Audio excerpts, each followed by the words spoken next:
Hello and welcome to Quick Charge. I'm Mikey G, and it's Tuesday, February 6th. Tesla has signed a deal with Choice Hotels International to bring chargers to thousands of hotels. Over the last year, Tesla has become increasingly dominant in the charging space.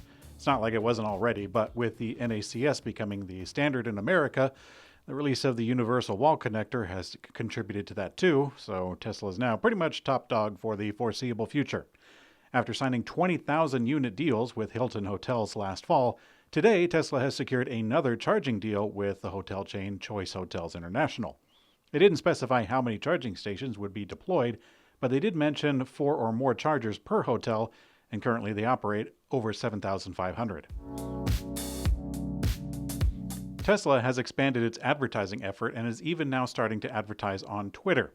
For a long time, Elon Musk had been hesitant to advertise for Tesla, and after the acquisition of Twitter, he said, quote, "It's indeed ironic. Twitter is highly dependent on advertising. Here I am, never really used advertising before, and now I have a company that is highly dependent on advertising. I guess I should say that advertising is awesome and everyone should do it." Now, last year, Tesla did start advertising with some targeted ads on Google, but it stayed away from Twitter by and large, but now we're seeing a new push. Many reports are coming in on various social media and video platforms, YouTube, Twitter, and TikTok. This could raise some eyebrows, as some could see it as Elon Musk propping up his personal company with the public company of which he is the CEO. Elon has had his hands in a few pots at the moment, and it's easy to see either parallels or conflicts, depending on your perspective. Ferrari is testing a Tesla Model S Plaid ahead of the launch of its own first all-electric supercar, which should be coming in the next 2 years. Over the last few years, Tesla vehicles have been among the most reverse-engineered and tested by automakers: Porsche, Volvo, Ford, and many others. Pretty much all automakers who have ventured into electric vehicles, come to think of it. But now the Italian automaker, which has made hybrid vehicles in the past, is now flirting with the idea of making an electric supercar that they have resisted for many years. YouTuber Verix is stalking the headquarters of Ferrari Automobile, and he spilled the beans. The automaker has previously said that it aims to bring its first all-electric vehicle to production by 2025. Toyota just announced a $1.3 billion investment in its Kentucky factory to build EVs, including its 3-row electric SUV for the U.S. market. In October of 2023, Toyota announced that it would invest an additional $8 billion into its North Carolina EV plant, which was first announced in December of 2021. This to make batteries for its EVs and plug-in hybrids. It's expected to be ready next year. The newly announced investment today supports future battery EVs assembly at the Kentucky plant. It's also adding a battery pack assembly line with batteries being supplied by Toyota Battery Manufacturing North Carolina. Now, Toyota's EV investment announcement is good news, and fingers crossed, it'll signal another serious shift from the foot-dragging company towards real electric vehicles, not their quote-unquote electrified nonsense. Car rental company Hertz missed its fourth quarter earnings expectation, and they blame headwinds with their EV fleet. Hertz believes reducing the number of EVs in its fleet will improve profitability. The car rental company posted a net loss of $348 million in the fourth quarter, down from $116 million in net income from the fourth quarter of 2022. And depreciation per vehicle reached $498 per month, more than double last year.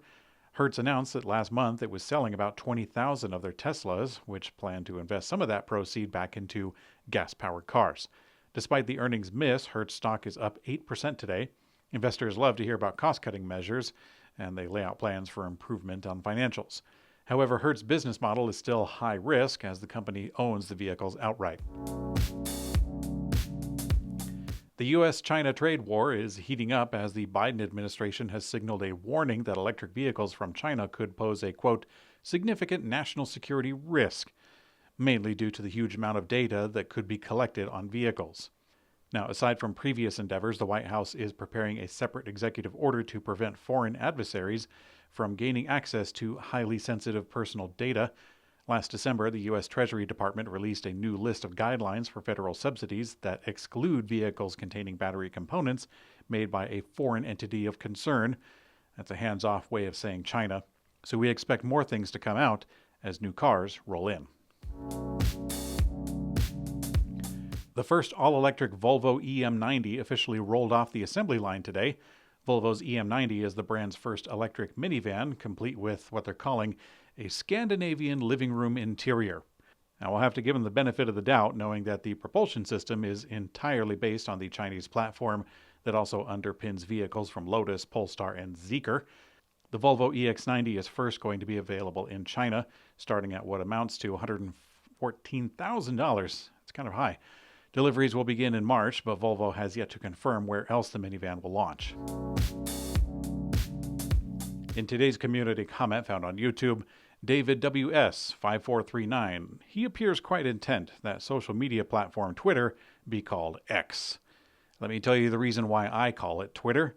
First and foremost, everyone knows what Twitter is. People still use the verb to tweet, even after the announcement. After that, the main reason why I call it Twitter is for clarity. Actually, the same reason that I used the two-word phrase front trunk instead of cramming it together as one word, frunk. Many listeners on this podcast enjoy it without the video version, and single-syllable words are easily misunderstood when all you have is the voice to rely on. The letter X is certainly shorter and fits into the very platform quite well. However, when relying only on the voice to convey meaning, shorter is usually not better. Unique New York, sleek chic seeks, chic sheep shears. Now, I intentionally just said that tongue twister without any context. If you heard each word of that without having to replay it a second ago, then my hat is off to you, good sir. Thanks for watching Quick Charge. You can find me on Twitter. My username is Mikey_Electrek. By the way, I am aware of the irony that I work for a company called Electrek, which is audibly mistaken for the word electric constantly.